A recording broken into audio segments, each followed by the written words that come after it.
France, Belgium, Austria, तुर्की, Tunisia, Sri Lanka और Switzerland समेत 20 से अधिक देशों ने इटली में महिलाओं के चेहरा ढकने को गैरकानूनी करार देने का मन बना लिया है।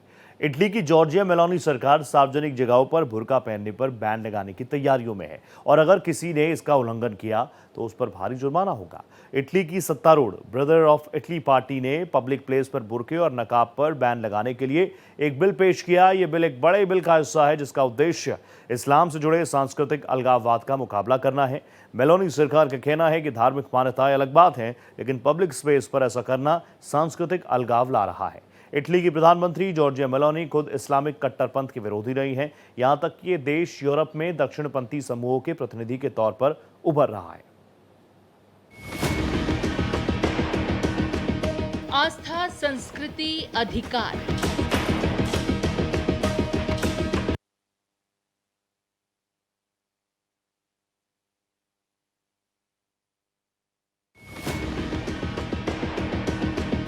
आस्था, संस्कृति, अधिकार। दुनिया में बदलाव की बयान।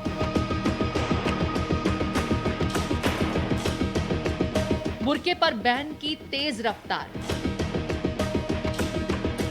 मेलोनी का इटली भी तैयार। अलगाव से जुड़ते बुर्के के तार। प्रदर्शनों में हुई हिंसा अपार।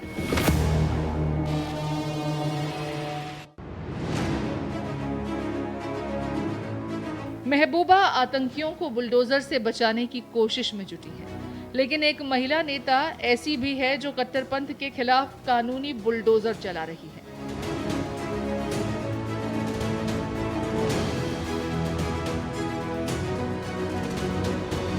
इनका नाम है जॉर्जिया मेलोनी, जो इटली की प्रधानमंत्री हैं। कट्टरपंथ के खिलाफ मेलोनी का वो सख्त प्लान क्या है, यह आपको भी बेहद गौर से देखना चाहिए। इटली की सत्तारूढ़ पार्टी ने एक नया कानून बनाने के लिए विधेयक पेश किया है। इस विधेयक के पारित होते ही इटली में सार्वजनिक स्थानों पर बुर्का, नकाब और हिजाब तीनों को बैन कर दिया जाएगा।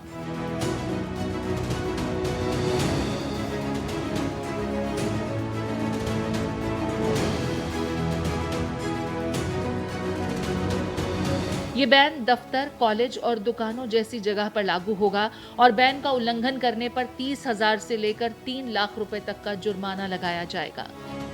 इसके साथ ही साथ महिला की मर्जी के बिना की गई शादी को भी अपराध की श्रेणी में रखा जाएगा। मेलोनी की पार्टी के इस फैसले का इटली की कथित लिबरल लॉबी जोर शोर से विरोध कर रही है, लेकिन सरकार का दावा है कि इटली में अरब प्रवासियों की वजह से कट्टरपंथ और अपराध बढ़ा है, जिस पर लगाम लगाने की मजहबी बंदिशों से मुक्त समाज बनाना जरूरी हो गया है।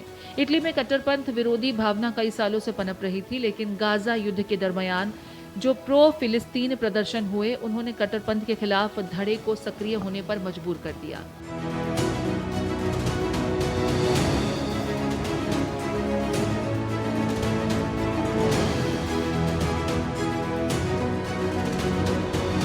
अगर साल 2025 की ही बात करें तो इटली में 7 बड़े प्रो फिलिस्तीन प्रदर्शन हो चुके हैं और हर प्रदर्शन में बड़े पैमाने पर हिंसा हुई है। इस हिंसा में 100 से ज्यादा पुलिस वाले घायल हो चुके हैं। कई मिलियन डॉलर की सार्वजनिक संपत्ति तबाह हो चुकी है।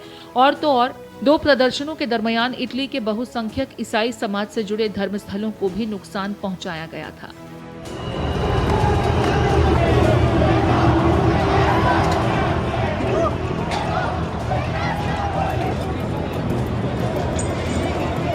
जब प्रदर्शनकारियों ने फिलिस्तीन की आड़ में ईसाई धर्मस्थलों को नुकसान पहुंचाया तो उससे साफ हो गया कि प्रदर्शनों के पर्दे में मजहबी कट्टरपंथी सक्रिय हो चुके थे। इसी वजह से मेलोनी की पार्टी बुर्के और नकाब के खिलाफ सख्त कानून बनाना चाहती है। अगर आप इटली में अपराध के आंकड़ों को देखेंगे तब भी यही सामने आएगा कि इटली के क्राइम रेट में प्रवासियों का हाथ ज्यादा है और इनमें से अधिकतर प्रवासी वो अरब हैं जो गृहयुद्ध जैसी स्थितियों की आड़ में इटली पहुंच गए थे। अगर मर्डर या फिर हत्या की कोशिश जैसे संगीन अपराधों की बात करें तो इनमें 28% अपराधी प्रवासी हैं। रेप और शारीरिक शोषण के मामले में 41% आरोपी या दोषी प्रवासी ही होते हैं।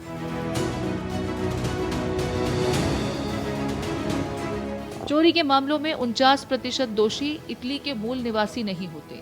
डकैती से जुड़े अपराधों में 53% अपराधी प्रवासी ही निकलते हैं और ड्रग्स से जुड़े अपराधों में 31.6% हिस्सेदारी प्रवासियों की ही होती है। प्रवासियों से जुड़े कट्टरपंथ और अपराध दर से फ्रांस, बेल्जियम और पुर्तगाल जैसे देशों का समाज भी परेशान है। लेकिन शायद मेलोनी ने फैसला कर लिया है कि वो इस कथित कट्टरपंथ और अराजकता के खिलाफ चुप नहीं बैठेंगी और इसी प्रण की एक तस्वीर है इटली में बुर्के और नकाब पर बैन से जुड़ा ये विधेयक।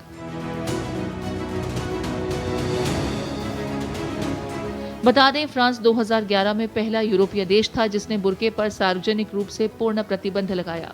इसके बाद बेल्जियम, ऑस्ट्रिया, तुर्की, ट्यूनीशिया, श्रीलंका और स्विट्जरलैंड समेत 20 से अधिक देशों ने बुर्के या चेहरे को ढकने वाले कपड़ों पर किसी न किसी रूप में पाबंदी लागू की।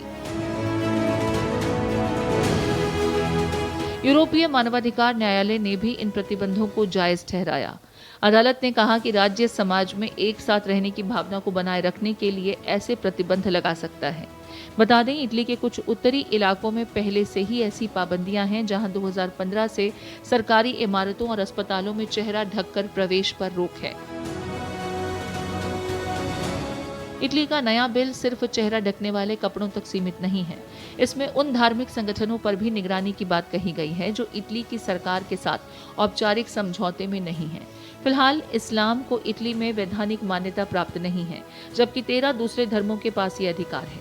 इसलिए यह बिल मुस्लिम संगठनों को अपने फंडिंग सोर्सेज सार्वजनिक करने और संदिग्ध फाइनेंसरों से दूरी रखने को अनिवार्य करता है।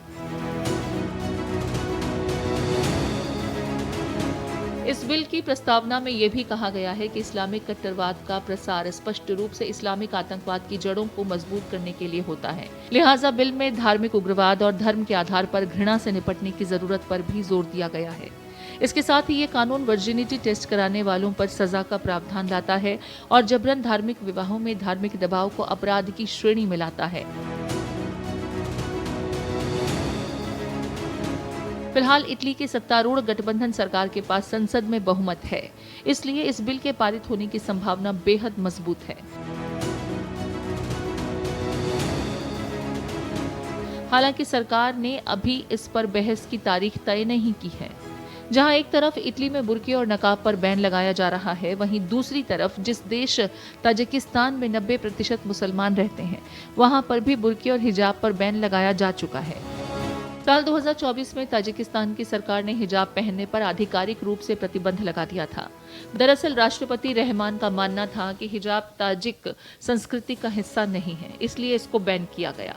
इस संशोधन में on regulation of holidays and ceremonies नामक मौजूदा कानून को बदला गया और उन सभी कपड़ों के आयात, बिक्री, प्रचार और पहनने पर प्रतिबंध लगाया गया है जिन्हें राष्ट्रीय संस्कृति के लिए विदेशी माना गया है।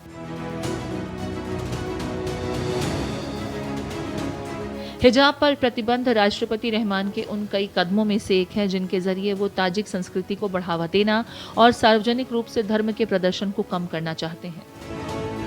2018 में सरकार ने महिलाओं के लिए एक 376 पन्नों की गाइड बुक जारी की जिसमें बताया गया कि कौन से कपड़े स्वीकार्य हैं।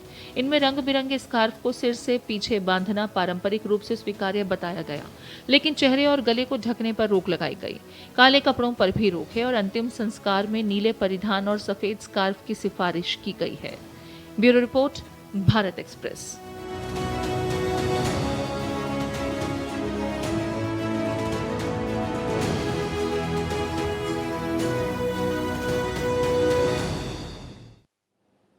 और इसी के साथ इस खास पेशकश में फिलहाल इतना ही। नमस्कार।